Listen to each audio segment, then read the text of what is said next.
4:24 దేవుడు ఆత్మ కనుక ఆయన ఆరాధించువారు ఆత్మతోను సత్యముతోను ఆరాధింపవలెనను. దేవుడు ఆత్మ కనుక ఆయన ఆరాధించే వాళ్ళు ఎట్లా ఆరాధించాలి చెప్పండి? ఆత్మతోను సత్యముతోను ఆరాధించాలి. ఈరోజు మనం దేవుణ్ణి ఆరాధించడానికి వచ్చాము. మనం దేవుణ్ణి ఆరాధించాలంటే పై పెదాలు కాదు, కానీ పై మాటలు కాదు, కానీ హృదయపూర్వకంగా ఆత్మతో సత్యముతో దేవుణ్ణి ఆరాధించాలి. ఆత్మతో సత్యంతో దేవుణ్ణి ఆరాధించాలి. దేవుడు అట్లా ఆత్మతో ఆరాధించే వాళ్ళనే కోరుకుంటున్నాడు. పై మాటలతో ఆరాధించే వాళ్ళు దేవుడు ఇష్టపట్ల. పై మాటలు పై లేకపోతే ఇంకా ఏదన్నా పై వేషధారణ దేవుడు అది ఇష్టపట్ల. అందుకని దేవుడు అంటున్నాడు, దేవుణ్ణి ఆరాధించేవారు ఆత్మతోను సత్యముతోను ఆరాధించాలి. ఈరోజు మనం చదువుకున్న లేఖన భాగాన్ని చూస్తే మత్తయి సువార్త 27:16 దగ్గరగా చదవండి. ఆ కాలమందు బరబ్బను ప్రసిద్ధుడైన ఒక ఖైదీ చెరసాలలో ఉండెను. ఆ కాలమందు ఆ కాలమందు బరబ్బను ప్రసిద్ధుడైన ఒక ఖైదీ చెరసాలలో ఉండెను. బరబ్బా చెప్పండి. బరబ్బా ఎవరు? బరబ్బా ఎవరు? బందిపోడు దొంగ. ఇంకా బరబ్బా కొన్ని బిరుదులు చెప్పండి. బందిపోడు దొంగ, గసి దొంగ, ఇంకా పాపి, దుర్మార్గుడు, తర్వాత నరహంతకుడు, హత్య చేసేవాడు, వ్యభిచారి, స్త్రీలను హింసించేవాడు, అన్ని లక్షణాలు ఉన్నాయి బరబ్బా. బరబ్బా అంటే ఒక మాట చెప్పాలంటే లోకం. బరబ్బా అంటే సైతాను. బరబ్బా అంటే అపవాది. ఈరోజు ఈ బరబ్బా ఎవరో కాదు, నువ్వు నేనే బరబ్బలాగా ఉన్నావు. ఈరోజు మనమే ఒక బరబ్బాలం. నువ్వు నేను కూడా బరబ్బాగా ఉన్నాం. బరబ్బా ఎటువంటి లక్షణాలు కలిగి ఉన్నాడు? అంతకంటే ఎక్కువ లక్షణాలు నువ్వు నేను కలిగి ఉన్నాం. అందుకనే బరబ్బా గురించి రాయబడితే ఇక్కడ ఆ కాలమందు, ఏ కాలంలో అంటే యేసుక్రీస్తుని సిలువ వేయబడిన, యేసుక్రీస్తు పుట్టిన కాలములు, యేసుక్రీస్తు నివసించిన 33,500 సంవత్సరాలు భూమి మీద నివసించాడు. ఆ 33,500 సంవత్సరాల కాలములు అంటే క్రీస్తు శకం 33,500 సంవత్సరాల తర్వాత, 33,500 సంవత్సరాల లోపులు ఆ కాలములు. ఈరోజు మరి ఈ కాలం గురించి చెప్పాలంటే మనం ఏం చెప్పుకోవాలి చెప్పండి? క్రీస్తు శకం 2000 ఎన్నో సంవత్సరాలు అవుతాం ఇప్పుడు? 2026. క్రీస్తు శకం 2026 సంవత్సరం చెప్పుకోవచ్చు మనం ఈ కాలాన్ని. అంటే ఆ కాలంలో బరబ్బా అనే ఒక ప్రసిద్ధుడైన వాడు ఉన్నాడు. ఈ కాలంలో బరబ్బా బదులు నీ పేరు నా పేరు పెట్టుకుందాం. బరబ్బా బదులు ఏం చేయాలి చెప్పండి? మన పేర్లు పెట్టుకుందాం. ఈ కాలంలో మన పేర్లు పెట్టుకుందాం. అక్కడ రాయబడింది, ప్రసిద్ధుడైన ఒక ఖైదీ చెరసాలలో, లోకమనే చెరసాలలో. ఏ చెరసాల చెప్పండి? ఏ చెరసాల? లోకమనే చెరసాల. సైతాను ఖైదీగా, లోక ఖైదీగా, సైతాను ఖైదీగా లోకమనే చెరసాలలో ఉన్నాం. ఈ బరబ్బా లక్షణాలు ఏంటో క్లుప్తంగా చూద్దాం. ఆ లక్షణాలు కూడా నువ్వు నేను కలిగి ఉన్నాం. దేవుడు వాటిని అన్నింటినీ విడిపించాడు కాబట్టి ఈరోజు ఆరాధిద్దాం. బరబ్బా లక్షణాలుగా మొట్టమొదటిగా బరబ్బా ఎటువంటి వాడు అంటే మనం చదువుకున్న భాగంలో చూస్తే ఎక్కడున్నాడండి బరబ్బా? చెరసాలలో ఉన్నాడు. చెప్పండి, ఎక్కడున్నాడు? ఈరోజు నువ్వు నేను కూడా లోకమనే చెరలో ఉన్నాం. లోకమనే చెర, లేకపోతే బానిసలుగా, లేకపోతే ఒకరి కింద బానిసలుగా బతుకుతున్నాం, లేకపోతే కులమనే ఆచారం కింద, మతమనే ఆచారం కింద. ఈరోజు రకరకాల మతాలు పెట్టుకొని మనకు మనమే ఆ మతమని, ఈ మతమని, లేకపోతే అదని ఇదని, లేకపోతే ఆ కులమని, ఈ కులమని, లేకపోతే ఇంకేదో అనుకుంటూ మనకు మనమే తెగలు సృష్టించుకుంటూ ఉంటున్నాం. చెరసాల్లో ఉంటున్నాం. లోకమనే చెరసాల్లో ఉంటున్నాం. యేసుక్రీస్తు మతాన్ని స్థాపించడానికి రాలా. చెప్పండి, యేసుక్రీస్తు ఎందుకు వచ్చాడంటే మతాన్ని స్థాపించడానికి రాలా, మార్గం చూపించడానికి వచ్చాడు. ఇదిగో ఇది సరైన మార్గం, ఈ మార్గంలోంచి రాండి అనే మార్గాన్ని చూపించడానికి యేసుక్రీస్తు వచ్చాడు. అందుకని ఆయన అంటున్నాడు కదా, నేనే మార్గము, నేనే సత్యము, నేనే జీవం. ఈరోజు నువ్వు నేను కూడా ఆ మార్గంలో మతమనే ఖైదీగా ఉన్నాం, మతమనే చెరసాల్లో ఉన్నాం, లోకమనే చెరసాల్లో ఉన్నాం, లేకపోతే అటువంటి మనల్ని చెరసాలలో నుంచి దేవుడు విడిపించాడు. చెరసాల నుంచి దేవుడు విడిపించాడు. ఆ రోజు బరబ్బాని విడిపించాడు. బరబ్బా బదులు ఎవరు సిలువ వేయబడాలి చెప్పండి? బరబ్బా వాస్తవంగా బరబ్బా సిలువ వేయబడాలి, కానీ బరబ్బా విడిపించబడ్డాడు. బరబ్బా బదులు యేసుక్రీస్తు సిలువ వేయబడ్డాడు. ఈరోజు నువ్వు నేను కూడా లోకమనే చెరలోంచి విడిపించలేక లోకాసు సువార్త 4వ అధ్యాయం 18వ వచనం. లోకాసు సువార్త 4, లోకాసు సువార్త 4:18.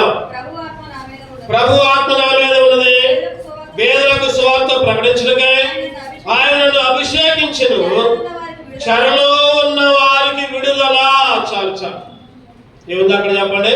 చెరలో ఉన్న వారికి విడుదల. ఈరోజు లోకమనే చెరసాల్లో ఉంటే నీకు నాకు విడుదల ఇచ్చాడు. దేవుని ఆరాధించాలి. ప్రభువా, లోకమనే ఖైదీలో ఉన్నాం, లోకమనే చెరసాల్లో ఉన్నాం, సైతాను బదిలీగా ఉన్నాం. ఆ రోజు బర్బాయే కాదు నాయన, ఆ రోజు బర్బాయే కాదు చెరలో ఉంది.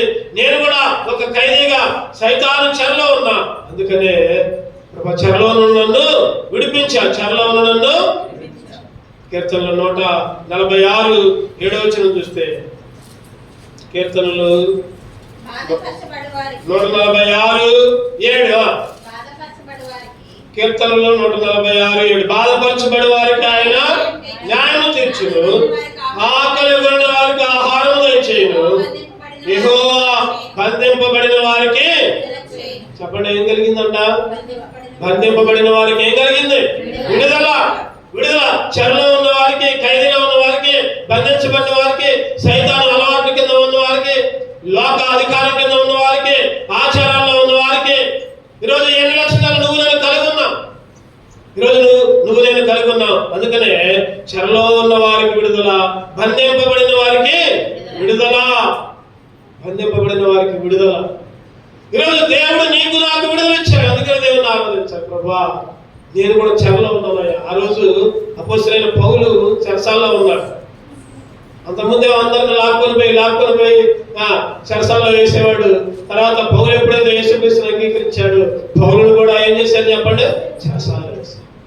చెరసాల్లో వేశారు. మధ్యరాత్రి అయింది. ఏం చేశారు చెప్పండి? పాటలు పాడుకుంటూ ఉన్నారు, దేవుని స్తుతించుకుంటూ ఉన్నారు. చెరసాల అయింది, బద్దలైపోయింది. చెరసాల బద్దలైపోయింది. పౌలు శీలను బంధించి చెరసాలలో వేయగా, పౌలు శీలను బంధించి చెరసాలలో వేయగా, పాటలతో ప్రార్థించగా,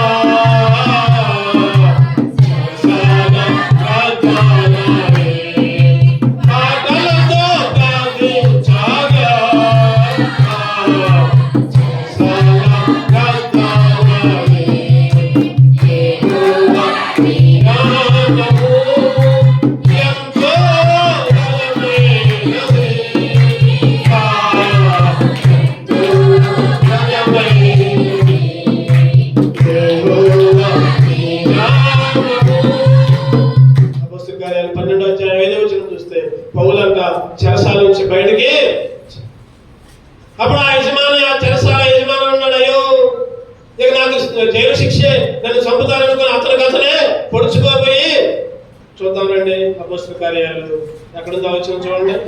12వ అధ్యాయం, 16వ అధ్యాయం 25వ వచనం. అయితే మధ్యరాత్రి వేళ పౌలును శిలయు దేవునికి ప్రార్థించుచు కీర్తనలు పాడుచుండిరి, ఖైదీలు వినుచుండిరి. అప్పుడు అకస్మాత్తుగా మహాభూకంపము కలిగెను, చెరసాల పునాదులు ఎదురును, వెంటనే తలుపులన్నీ తెరుచుకును, అందరి బంధకములు. చెరసాలలో ఎంతమంది ఉన్నారో అందరి బంధకములు ఏమైనా చెప్పండి? ఊడెను. విడుదల కలిగింది, చెరసాల బద్దలైంది.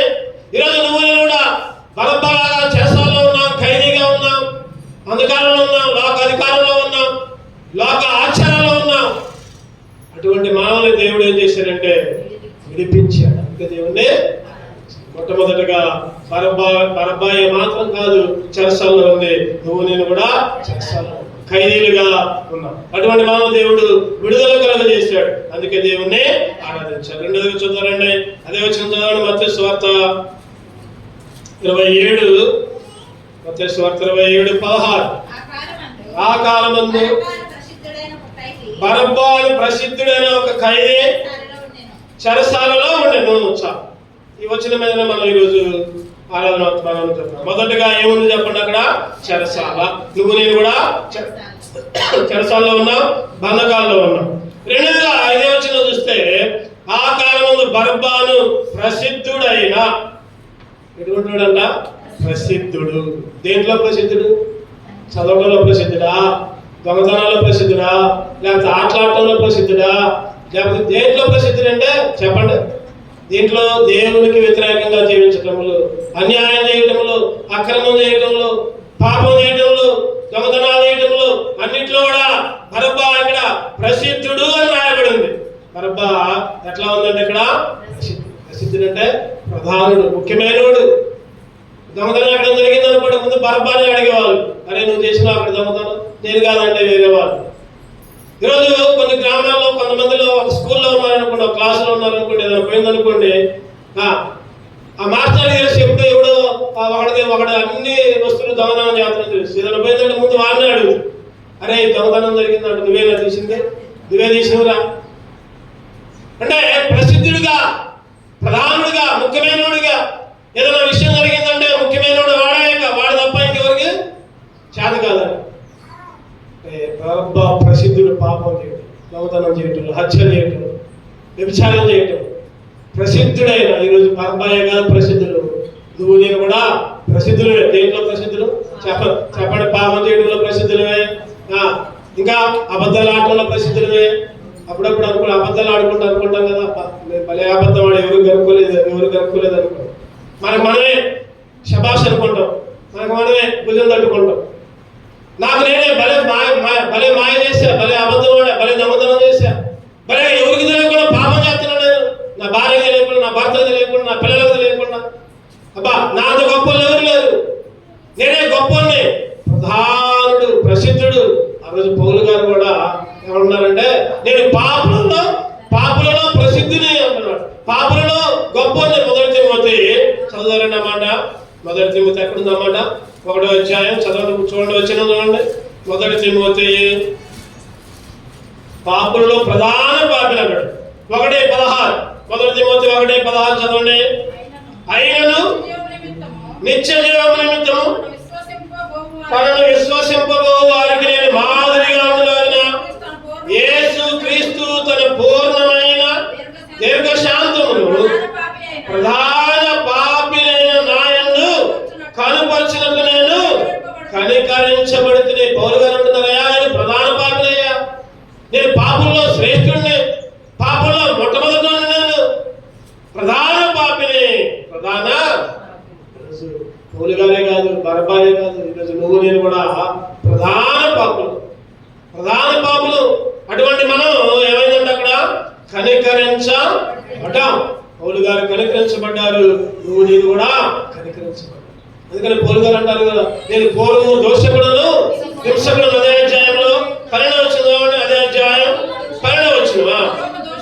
పూర్వము దోషకులను హింసకులను హానికరుడైన నన్ను తన పరిచర్యకు నియమించి నమ్మకమైన వారిగా ఎంచినందుకు నన్ను బలపరిచిన మన ప్రభువైన క్రీస్తు యేసునకు కృతజ్ఞుడనై ఉన్నాను. ఒకప్పుడైతే తెలియక అవిశ్వాసము వలన చేసితిని కనుక కనికరించబడితే.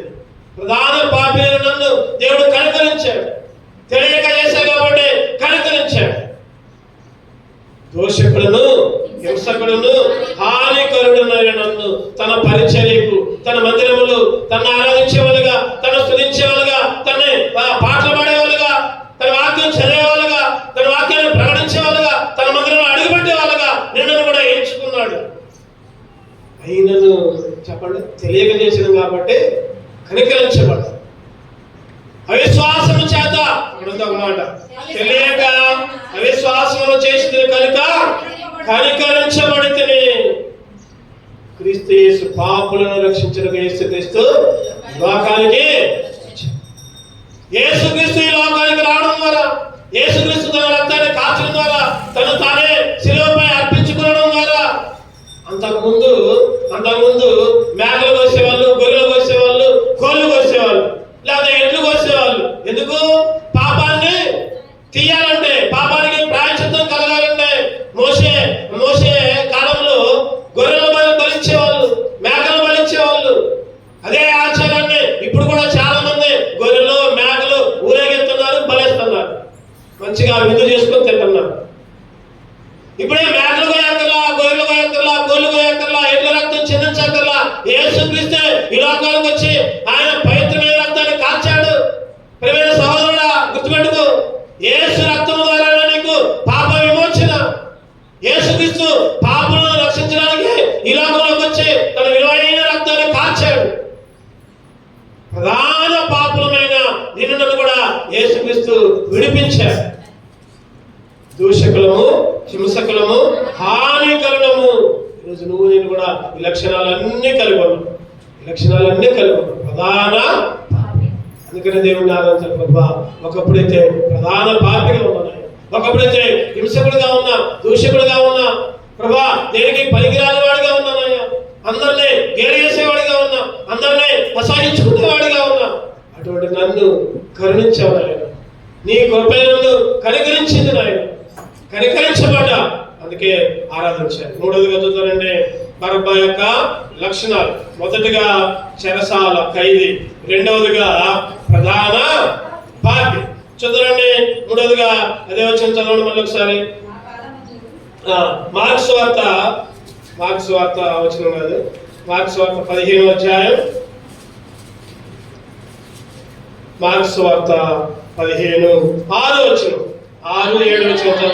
ఆ పండుగలు వారు కోరుకునే ఒక ఖైదీని పిలాతు విడిపించువాడు అధికారులను ఎదిరించి కలహములు నరహత్య చేసిన వారితో కూడా బంధించబడిన బరబ్బా అని ఒకడుండెను. ఇక్కడ కూడా బరబ్బాయి, మత్తయి, మార్కు, లూకా, యోహాను బరబ్బా గురించి రాయబడ్డాడు. ఆ కాలంలో, ఆ పండుగల్లో ఏంటిదంటే అలవాటు, ఒక ఖైదీని పిలాతు విడిపించాడు. ఈ రోజుల్లో కూడా ఆగస్టు 15 వస్తే సెంట్రల్ జైల్లో ఉన్న వాళ్ళకి పండగే. ఎందుకంటే వాళ్ళలో ఉన్న వాళ్ళు కొంతమందిని వదిలిపెడతారు. జైల్లో పోయిన వాళ్ళు కొంతమంది ఆగస్టు 15 లేకపోతే జనవరి 26 అంటే నేషనల్ ఫెస్టివల్స్ వచ్చినప్పుడు విడిపిస్తారు. ఎందుకంటే వాళ్ళు ఆ ఖైదీల్లో, చెరసాల్లో మంచి ప్రవర్తన అంటే మంచిగా ప్రవర్తిస్తే. నరహత్య చేశాడు, జైల్లోకి పోయాడు. జైల్లో పోయిన తర్వాత నేను తప్పు చేశాను ఎప్పటికప్పుడు సరి చేసుకొని ఎప్పటికప్పుడు మంచిగా జీవించేవాడు. నేను పొరపాటు చేసేప్పుడు ఇక్కడ నుంచి నేను అటువంటి పనులు చేయను అని ఎవరైతే పశ్చాత్తాపబుద్ధి కలిగి ఉంటారో, ఎవరైతే అక్కడ జైలు అధికారులకు నమ్మకంగా ఉంటారో, ఆ జైలు అధికారులు ఏం చేస్తారంటే మంచోళ్ళు ఆడుతూ ఉంటారు. పండగ రాగానే వాళ్ళు విడిచిపెడతారు. ఆ కాలంలో కూడా ఎవరైతే కోరుకున్నారో ఒక ఖైదీని పిలాతు విడిపించారు. ఆ కాలంలో కూడా ఒక్కొక్క ఖైదీని విడిపించేవారు. ఆ విడిపించే వాళ్ళు ఈ బరబ్బా వచ్చారు. యేసుక్రీస్తునేమో సిలువేయాలి, బరబ్బానేమో విడిపించారు. ఈ బరబ్బా ఎటువంటివాడంట, అధికారులను ఎదిరించి కలహములు నరహత్య చేసిన వారితో కూడా బంధించబడిన బరబ్బా. తలంపు ఏంటంటే ఇక్కడ ఎదిరించేవాడు, నరహత్య చేసేవాడు. చెప్పండి, ఇక్కడ ఏముందంటే ఎదిరించేవాడు, అధికారులను ఎదిరించేవాడు. అంటే తన పైన ఉన్న వారిని, తనకు పైన నియమించబడిన వారిని ఎదిరించేవాడు, లెక్క చేసేవాడు కాదు. ప్రధానమంత్రి అయినా, ముఖ్యమంత్రి అయినా, లేదా మంత్రులైనా, లేకపోతే పెద్దవాళ్ళైనా ఏ మాత్రం లెక్క చేసేవాడు కాదు. ఆ కాలంలో ఈ బరబ్బాకి అంత పొగరుంది. జైల్లోకి పోయినా కూడా పొగరే మాత్రం కూడా తగల. ఒక మాట చెప్పాలండి, అధికారులను ఎదిరించి కలహములో నరహత్య చేసిన వారితో కూడా. ఈరోజు బరబ్బాయి కాదు ఎదిరించేవాడు, నువ్వు నేను కూడా ఎదిరించేవాళ్ళం. నువ్వు నేను కూడా లోబడిన వాళ్ళం, నువ్వు నేను కూడా దేవునికి లోబడిన వాళ్ళం, దేవుని ఎదిరించేవాళ్ళం. నేను ఎప్పుడు దేవుడిని ఎదిరించాను అని అనుకుంటున్నారా? నువ్వు మందిరానికి రాకపోతే దేవుడిని ఎదిరించినట్టు. నువ్వు మందిరానికి రాకుండా నువ్వు ఎక్కడికైనా పోయావనుకోండి, లేకపోతే దేవుని సన్నిధిలో ఉండాల్సి నువ్వు ఇంకా ఎక్కడికైనా వెళ్ళావనుకోండి, దేవుని ఎదిరించినట్టే. దేవుని దగ్గరికి రానంటే దేవుడు ఏమంటున్నాడంటే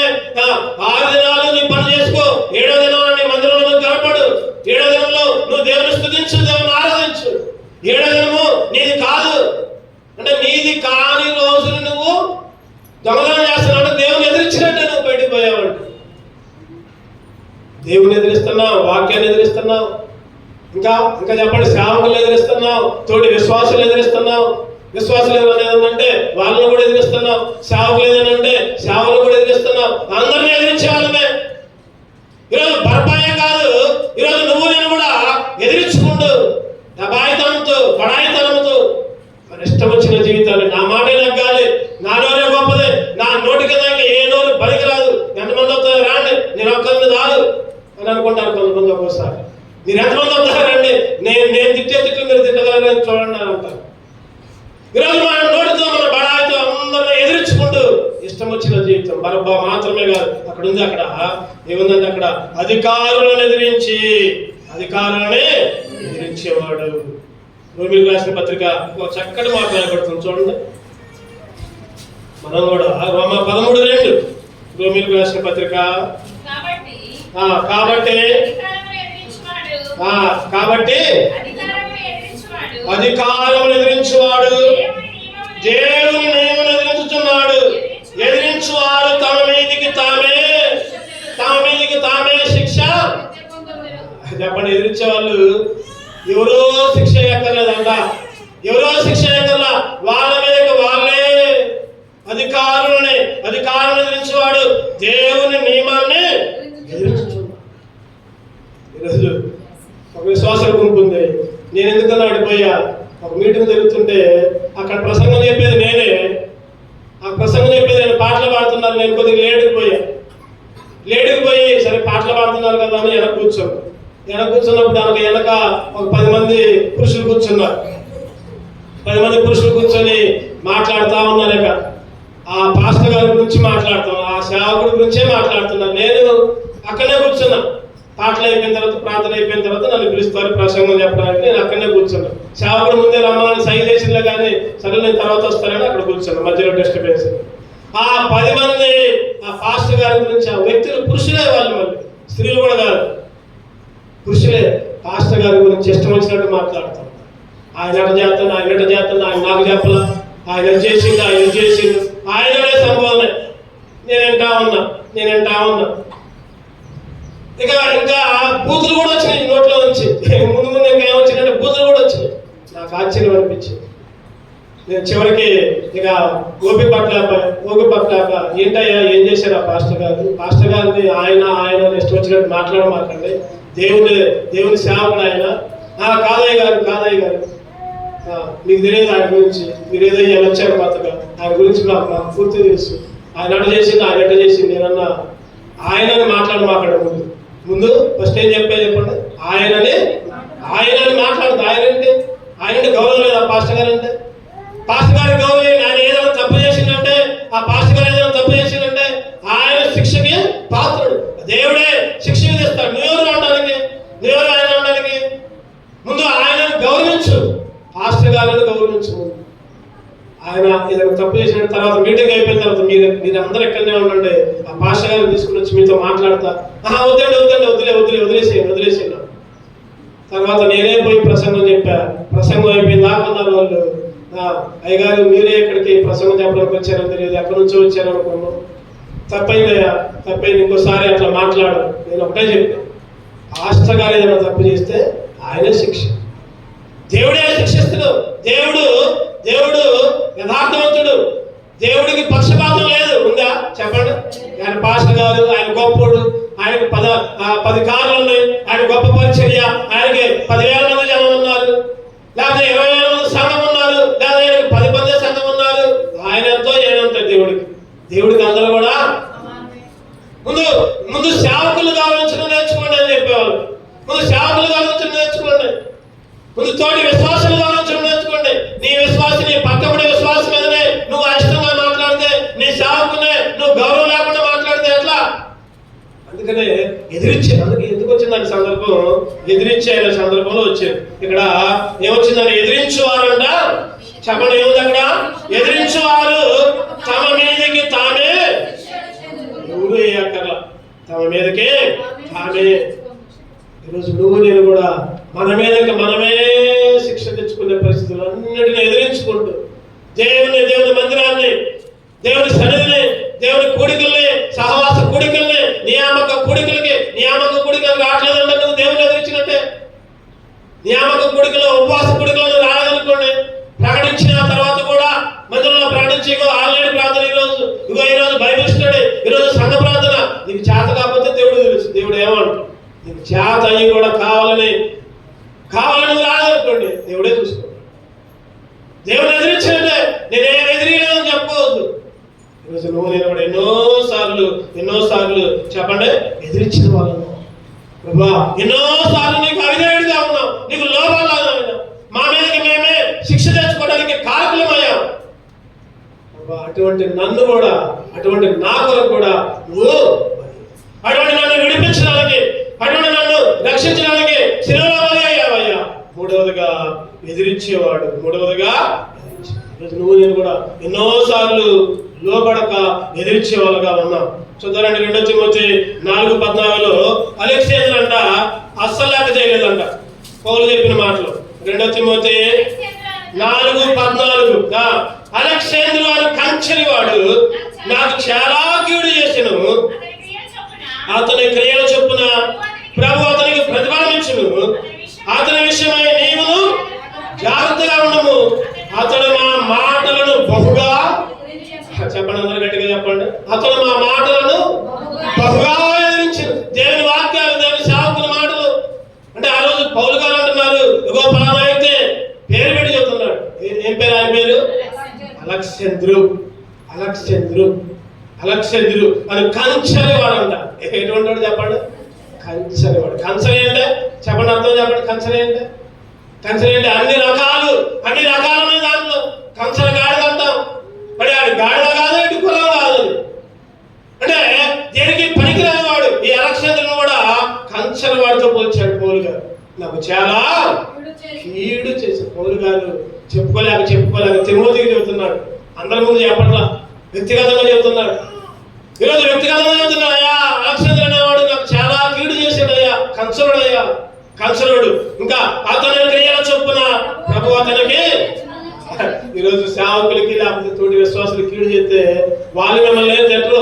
మీరు ఎన్ని మాట్లాడినా సరే వాళ్ళు ఏమి అనరు మిమ్మల్ని. దేవుడే క్షమిస్తాను, దేవుడే చూసుకుంటాను. ఒకటే మాట. పౌలు గారు కూడా అదే అన్నారు. ఏమన్నారు చెప్పండి? అతని క్రియల చొప్పున ప్రభు అతనికి. ఎవరు చేసేది వాళ్ళే కోసుకుంటారు. ఏ పంట విచ్చితే ఆ పంటే కోస్తారు. అక్కడ ప్రభు అతనికి ప్రతిఫలం ఇచ్చి అతని క్రియల చొప్పున, అతని విషయమై నీవు. కొంతమంది కంచెల గాడులు ఉంటారు సంఘాల్లో, గుర్తుపెట్టుకోండి. కంచెల గాడులు ఉంటారు, ఎదిరించే వాళ్ళు ఉంటారు. వాళ్ళని తిట్టొద్దు, వాళ్ళని దూషించొద్దు, దేవుడికి అప్పచెప్పండి. కాకపోతే మీరు ఉండాల్సింది జాగ్రత్తగా ఉండండి వాళ్ళతో. ఈరోజు సంఘాలలో బయలుదేరారు, సేవకుల్లో బయలుదేరారు, పాస్టర్లలో బయలుదేరారు. మంచిగానే ఉంటున్నారు, మంచిగానే చేస్తున్నారు, మంచిగానే వాక్యం చెబుతున్నారు, లేదా మంచిగానే ప్రార్థన చేస్తున్నారు, మంచిగానే మందిరంలో ఉంటున్నారు. కంచెల గాడిద స్వభావం. క్రియల చొప్పున, అతని క్రియల చొప్పున ప్రభు అతనికి ప్రతిఫలం. అతని విషయమై ఈరోజు నువ్వు నేను కూడా చాలా జాగ్రత్తగా ఉండాలి. ఆ కంచెల గాడిదల విషయంలో, రకరకాల మాటలు మాట్లాడే విషయంలో చాలా జాగ్రత్తగా ఉండాలి. ప్రభు అతనికి ప్రతిఫలం ఇచ్చును, అతని విషయమై నీవు జాగ్రత్తగా ఉండవు. అతడు మా మాటలను బహుగా ఈరోజు ఎదిరించే స్వభావం. బరబ్బాదే కాదు. బరబ్బా ఏముంది? అయిపోయింది. ఈరోజు నువ్వు నేను, ఆ కాలం సంగతి అయిపోయింది. ఈ కాలంలో నువ్వు నేను ఎట్లా ఉంటున్నావు? ఎదిరించే వాళ్ళుగా ఉంటున్నామా? ఈరోజు ప్రభా, ఒకప్పుడు నా స్థితి అయ్యా, కానీ ఇప్పుడైతే నన్ను విడిపించావు. నీ సన్నిధిలో చేర్చుకున్నావు, నిన్ను ఆరాధించబడిగా చేసుకో. అందుకే దేవుణ్ణి ఆరాధించాలి. ఇప్పుడు లోబడే వాళ్ళగా, ఒకప్పుడే ఎదిరించే వాళ్ళగా ఉన్నాం, ఇప్పుడేమో లోబడే వాళ్ళు. మా చిన్నప్పుడు మా అమ్మగారు ఏదైనా మాట చెబితే అసలు లెక్క చేసేవాళ్ళం. ఎదిరియటమే, ఎదిరియటం కూడా కాదు, కొక్కరేయటమే. నువ్వేందమ్మా నాకు చెప్పేది? నువ్వేదైనా మా నాన్నగారితో అనేవాళ్ళం కదే, కానీ మా అమ్మ దగ్గర అనేవాళ్ళు. నువ్వేదమ్మా నాకు చెప్పేది? మా ఇష్టం, ఆమె చర్చికి రావు. అటువంటి స్వభావం అలెగ్జాండర్ కాదు, నేను కూడా అటువంటి ఒకప్పుడు. అటువంటి స్వభావం. ఈరోజు నువ్వు నేను కూడా అటువంటి బుద్ధులు ఉన్న వాళ్ళమే. ఈరోజు దేవుడు లోబడే వాళ్ళగా, దేవుడి మందిరంలో తగ్గించుకునే వాళ్ళగా, అందుకే దేవుణ్ణి స్తుతించాలి. ఎన్ని అయిపోయినాయి? 3 అయిపోయినాయి. 4 చూద్దారండి. లూకాసు వార్త బరబ్బా యొక్క లక్షణాలు చూస్తాం. మొదటగా చెప్పండి, బరబ్బా ఎటువంటి వాడంటే చెరసాలలో ఖైదీలుగా ఉన్నవాడు. అటువంటి బరబ్బాని దేవుడు విడుదలిచ్చింది. ఈరోజు నీకు నాకు కూడా విడుదలిచ్చాడు. రెండవదిగా ప్రధాన పార్టీ ప్రసిద్ధి చెందిన బరబ్బా, నువ్వు నేను కూడా ప్రధానమే, దోషకులు, హింసకులు. మూడవదిగా ఏం చెప్పండి, ఎదిరించేవారు. దేవుని మందిరాన్ని, దేవుని మాటల్ని ఎదిరించేవారు. ఇప్పుడు లోబడేవారుగా చేసుకున్నారు. నాలుగవదిగా లూకాసు వార్త 23 18 వచ్చిన చదవండి. లూకాసు వార్త 23:18 వారందరూ వీరిని చంపివేసి మాకు బరబ్బాను విడుదల చేయమని ఏకగ్రీవముగా కేకలు వేసిరి. వీడు పట్టణంలో జరిగించిన ఒక అల్లరి నిమిత్తమును, నరహత్య నిమిత్తమును చెరసాలలో వేయబడిన వాడు. ఎటువంటి వాడండి వీడు? చెప్పండి, ఎటువంటి వాడంట? బరబ్బాని విడుదల చేయమని అందరూ వచ్చారంట. మాకు యేసుక్రీస్తు బరబ్బాని విడుదలే, యేసుని సిలువే. అప్పుడు దాకా యేసుక్రీస్తు స్వస్థత పొందిన వాళ్ళే యేసుక్రీస్తు దగ్గరకు వచ్చి 5 రొట్టెలు 2 చేపలు గంపలుగా ఎత్తుకున్నప్పుడు ఆ మీటింగ్ లో ఉండి ముక్కలు కూడా ఎత్తుకున్న వాళ్ళే, తన్నోళ్ళే, చేతులు కాళ్ళు స్వస్థత పొందిన వాళ్ళే, చూపులు వచ్చిన వాళ్ళే. వాళ్ళు ఇప్పుడు అంటున్నారు కదా, యేసుని సిలువే. ఎవరిని విడుదల చేయాలంట? బరబ్బాని విడుదల. ఏకగ్రీవముగా అంటే చెప్పండి, ఏకగ్రీవముగా అంటే అందరూ ఒకటే మాట. అదే చర్చి కట్టుకుందామంటే అందరూ ఒకటే మాట మడిగి చెప్పన్నారు. ఈరోజు ఏకగ్రీవం. ఆ రోజు అంటే నేను ఎందుకు చెబుతున్నానంటే, చెడ్డ పనులకైతే అందరూ ఏకగ్రీవంగా ఉంటారు. చెడ్డ పనులకైతే అందరూ అందరూ ఆలోచనలు ఒకటే, చెడ్డ పనులు చేయడానికి. ఆ రోజు భార్యాభర్తలు కూడా అబద్ధం ఆడారు. భర్త అబద్ధం ఆడండు, భర్తను ఏకీపించింది. అంతకుముందు ఎన్నిసార్లు భర్తకు ఎదిరించి మాట్లాడిందో ఆ సభ్యుల. అంతకుముందు ఎన్నిసార్లు అన్నయ్యకి వ్యతిరేకంగా మాట్లాడిందో, ఎన్నిసార్లు లోపడుతుందో, ఎన్నిసార్లు తిరగబడదు. కానీ అబద్ధం ఆడే దగ్గర మాత్రం ఇద్దరు ఏమయ్యారు అంటే, తప్పు చేయడానికి ఏకీపించారు, మంచి చేయడానికి ముందుకు. మాకెందుకులే. ఈరోజు ఎందుకు మాట్లాడుతున్నానంటే, అటువంటి వాళ్ళని విడుదల చేయమన్నారు. నా తలంపు ఏంటంటే ఇక్కడ అసలు అది కాదు. ఇక్కడ వీడు పట్టణంలో జరిగించిన ఒక అల్లరి నిమిత్తము, నరహత్య నిమిత్తము చెరసాలలో అల్లరికి కారకుడయ్యాడు. బరబ్బా దేనికి కారకుడయ్యాడంటే అల్లరికి కారకుడు, నరహత్యకి కారకుడు. ఈరోజు ఎన్నిసార్లు అల్లరికి కారణమవుతున్నాం మనం. నువ్వు నేను ఎన్నిసార్లు అల్లరితో కూడిన ఆటపాటలు, అల్లరి చిల్లరా. ఇప్పటికీ కూడా కొంతమంది ఏం చేస్తారంటే సరస్వతులు ఆడుతూ ఉంటారు. ఆడలైనా, మగవాళ్ళైనా, పురుషులైనా స్త్రీలైనా సరస్వతులు, అల్లరితో కూడిన ఆటపాటలు. 1 పేతురు చూద్దారండి ఒక మాట, 4వ అధ్యాయం 3వ వచనం కావండి. నువ్వు నేను కూడా అటువంటి స్వభావం మంద కూడా. 1 పేతురు 4వ అధ్యాయం 3వ వచనం. మనము పోకిరి చేష్టలు, దురాశలు, మద్యపానము, అల్లరితో కూడిన ఆటపాటలు, తాగుబోతుల విందులు, చేయదగిన విగ్రహ పూజలు మొదలైన వాటి మీద నడుచుకొనొచ్చు. అన్య జనుల ఇష్టం నెరవేర్చుచున్నకు గతించిన కాలమే చాలు. ఇవన్నీ కూడా నువ్వు నేను చేస్తున్నావు. ఏంటి? పోకిరి పనులు. ఏం పనులు? పోకిరి పనులు. దురాశ, లేని దాన్ని ఆశపడటం. అయ్యో నాకు లేదే, వాళ్ళకి అది ఉందే, నాకు లేదే, అది దురాశే. అది కూడా దేవునికి ఇష్టం లేని పనే. ఇంకోటి మద్యపానం, త్రాగుబోతు, ఇంకా అల్లరితో కూడిన ఆటలు. అల్లరే, ఎక్కువ అల్లరే. ఎప్పుడు ఇంట్లో మైక్ మోగుతూనే ఉండదు, ఎప్పుడు ఇంట్లో క్యాసెట్ మోగుతూనే ఉండదు, ఎప్పుడు ఇంట్లో డీజే బాక్సులు, డాన్సులు వేసుకోవడం, బాక్సులు పెట్టుకోవడం, పాటలు పెట్టుకోవడం. అది ఒక ఆనందమే కదంతే. మళ్ళీ సౌండ్ తక్కువగా, మళ్ళీ వాళ్ళకి వినపడేట్టు కూడా కాదు, చుట్టుపక్కల ప్రజలకు వినపడాలి. మళ్ళీ వీటిని ఏమంటారంటే అల్లరితో కూడిన ఆటపాటలు. అల్లరితో దేవునికి ఇవన్నీ ఇష్టం ఉండవు. ఇంకా ఏముంది అక్కడ? తాగుబోతుల విందులు, చేయతగని విగ్రహ పూజలు. విగ్రహాలకు పూజలు చేయటం అంటే రోజు చేయరు, కానీ సందర్భం వచ్చినప్పుడు పూజలు చేస్తారు, మొక్కుతారు, వాటికి పెట్టుకుని తింటారు. ఆ పులిహారలు కానీ ఇంకా ఏదన్నా అవి రోడ్ల మీద పడి ప్లేట్లు పట్టుకొని ఎగబాడుతూ ఉంటారు. నేనేదో విమర్శించట్లేదు కానీ ఇవన్నీ కూడా ఏముంది ఇక్కడ, మొదలైన వాటి నడుచుకొనొచ్చు అన్యాయుల ఇష్టము నెరవేర్చుచున్నటకు చాలుగా. ఒకప్పుడు చేసామయ్యండి, ఆ గతించిన కాలం చాలు, ఇక ముందు అవన్నీ వద్దు, ఇగో ఈ లక్షణాలన్నీ ఇక ముందు వద్దు అని అర్థం. అందుకనే మొదటి పేతురుకి రాసుకుంటూ పేతురు రాసుకుంటూ అంటున్నాడు కదా, ఇవన్నీ ఒకప్పుడు చేశాము, ఇవన్నీ ఇప్పుడు ఇక ఆ కాలం చాలే, ఇక ఈ కాలంలో వద్దు, ఇక అవన్నీ ఈ ఆచారాలను వద్దు, ఈ మాటలు వద్దు, ఈ పూజలు వద్దు, లేదా ఈ అల్లరి వద్దు, ఈ పోగిరి పనులు వద్దు, పోగిరి మాటలు వద్దు. ఈరోజు నువ్వు నేను కూడా ఎన్నో అల్లరి పనులు మాట చెప్పాలంటే అల్లరి పనులు. మన దేవుడు అల్లరికే కర్త కాదు, మన దేవుడు సమాధానానికి అల్లరికే కర్త కాదు. మన దేవుడు సమాధానానికి కర్త. క్రైస్తవులు కూడా కొన్ని సందర్భాల్లో ఇష్టం వచ్చినట్టు ఎగురుతూ ఉంటారు. మన బట్టలు, డ్రెస్సులు, లేకపోతే చీరలు, లేకపోతే ఏదో ఎటుపోయినా పర్లా ఎగురుతూ ఉంటారు, చప్పట్లు కొట్టుకుంటూ ఎగురుతూ ఉంటారు. అనుకుంటారు కదా నాకు ఒక పరిశుద్ధాత్మ శక్తి వచ్చింది. తప్పులేదు, నేను చప్పట్లు కొట్టడం తప్పు కాదు, ఎగరడం తప్పు కాదు, అల్లరి చిల్లరగా ఉండటమే తప్పు అని అంటారు. మన దేవుడు అల్లరికి కర్త కాడు అని బైబిల్ చెప్తుంది. ఈరోజు నువ్వు నేను కూడా ఎన్నో అల్లరి చేష్టలు, అల్లరి పనులు, పోకిరి పనులు, విగ్రహ ఆరాధన, విగ్రహ పూజలు, దురాశలు. బరబ్బాయే కాదు అక్కడ అల్లరి చేసేవాడు. ఈరోజు నువ్వు నేను కూడా అల్లరి చేసే ఇటువంటి మనల్ని చెప్పండి నూరారుగా దేవుని స్తుతించే బిడ్డగా, మన నోటితో ఆయన స్తుతించే బిడ్డగా, ఆయన గణపరిచే బిడ్డగా చేసుకున్నాం. అందుకే దేవుణ్ణి ఆరాధించాలి. చివరిగా ఇంకోటి చూద్దారండి, బరబ్బాయి యొక్క లక్షణాలు 18:40 యోహాను సువార్త 18:40.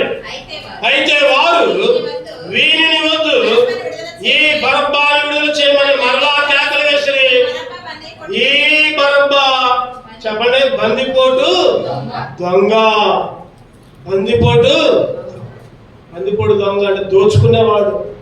ఈ బరబ్బా బందిపోటు దొంగ. చెప్పండి బరబ్బా లక్షణాలు చెప్పండి. 5 చెప్పుకున్నాం. 1వది చెరలో ఉన్నవాడు, 2వది ప్రధాన పాపి, ప్రసిద్ధి చెందినవాడు, 3వది ఎదిరించేవాడు, 4వది అల్లరికి కర్త, 5వదిగా బందిపోటు దొంగ, దోచుకునేవాడు. ఈరోజు నువ్వు నేను కూడా బందిపోటు లాగా ఉన్నాం, దోచుకుంటున్నాం.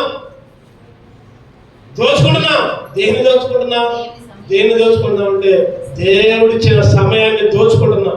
ఇంకేదో దొంగతనం చేయట్లా, ఎవరింటి మీదకు పోయి బంగారం లేకపోతే డబ్బులు దొంగతనం చేయట్లా, దేవుడిచ్చిన బలాన్ని దోచుకుంటున్నాం. ఈరోజు నువ్వు సజీవంగా ఉన్నావంటే, ఈరోజు నువ్వు సజీవంగా పళ్ళు వెళ్తున్నావంటే, నడిచిపోతున్నావన్నా, లేకపోతే 5,000 నోట్లకు పోతున్నాయంటే కారణం ఏంటంటే దేవుడిచ్చిన బలమే. ఈరోజు దేవుడిచ్చిన బలాన్ని దోచుకుంటున్నాం. దేవుడిచ్చిన బలాన్ని దేవుడికి ఎట్లా, దేవుడిచ్చిన సమయాన్ని దేవుడికి ఎట్లా. అరే ఒక 3 గంటల ఆదివారం రోజు ఒక 3 గంటలు ఏంటంటే 3 గంటలు ఇట్లా దేవుడికి, ఒక రోజుకి ఒక 2.5 గంటలు, 2 గంటల 20 నిమిషాలు బైబిల్ చదువుకో. దేవుడి సమయం 24 గంటల్లో దశమ భాగం. ఈరోజు దశమ భాగాలు కాదు కూరుకునేది. దేవుడు అంటున్నాడు. కొంతమంది ఈ మధ్య ఒక మందిరానికి వెళ్ళారు. ఈ వారంలోనే ఒక మందిరానికి వెళ్ళారు. మందిరానికి వెళ్తే ఆ మందిరంలో విశ్వాసాలు అందరూ అక్కడనే ఉన్నారు. ఏంటి కారణం అంటే ఆ రోజంట సేవకుడు చెప్పాడంట పని చేయమని, ఆ చుట్టుపక్కల మొత్తం క్లీన్ చేయమని చెప్పాడంట. అక్కడ కూడలు పెడుతున్నారు, క్లీన్ చేయమని చెప్తే చిన్న పిల్లల దగ్గర నుంచి ముసలి దాకా, ఏ ఊరో కోలంపల్లి జే కుమార్ గారు అని మీటింగ్ పెట్టారు 3 రోజులు. దాంట్లో నేను కూడా పాల్గొన్నాను. ఆ మీటింగ్లో చిన్న పిల్లవాడి దగ్గర నుంచి ముసలి దాకా ఇంటికి పోట్ల వాళ్ళు అక్కనే ఉన్నారు, అక్కనే పనులు చేస్తున్నారు. స్టేజ్, లైటింగ్ మొత్తం ఒక బీడు భూమిని మంచి గ్రౌండ్కి తయారు చేశారు. అసలు నాకు ఆశ్చర్యం అనిపించింది. అరే వీళ్ళకింట్లో పనులు ఉండవా? వీళ్ళకింట్లో మరి అన్నాలు వండుకొని రారా వీళ్ళకి? వాళ్ళు అన్నారు వాళ్ళే మొత్తం తెచ్చుకొని అక్కడనే వండుకొని తిన్నారంట. అందరు కలిసి వాళ్ళు చెబుతున్నారు, సాక్ష్యం చెబుతున్నారు. వాళ్ళు ఏ పని చేసినా మేమందరం కలిసే చేస్తామని చెబుతాం. ఏ పని చేసినా మేమందరం, పనికి పోయినా సరే, బయట ఎక్కడైనా కూలికి పోయినా సరే అందరూ అందరూ ఒకే ముఠ అంట. మళ్ళీ వేరే ముఠ కూడా కాదు, మందిరంలో ఉన్న వాళ్ళందరూ ఒకే ముఠ. అందరూ రైతులు అంట, ఏమైనా పిలుస్తారంట.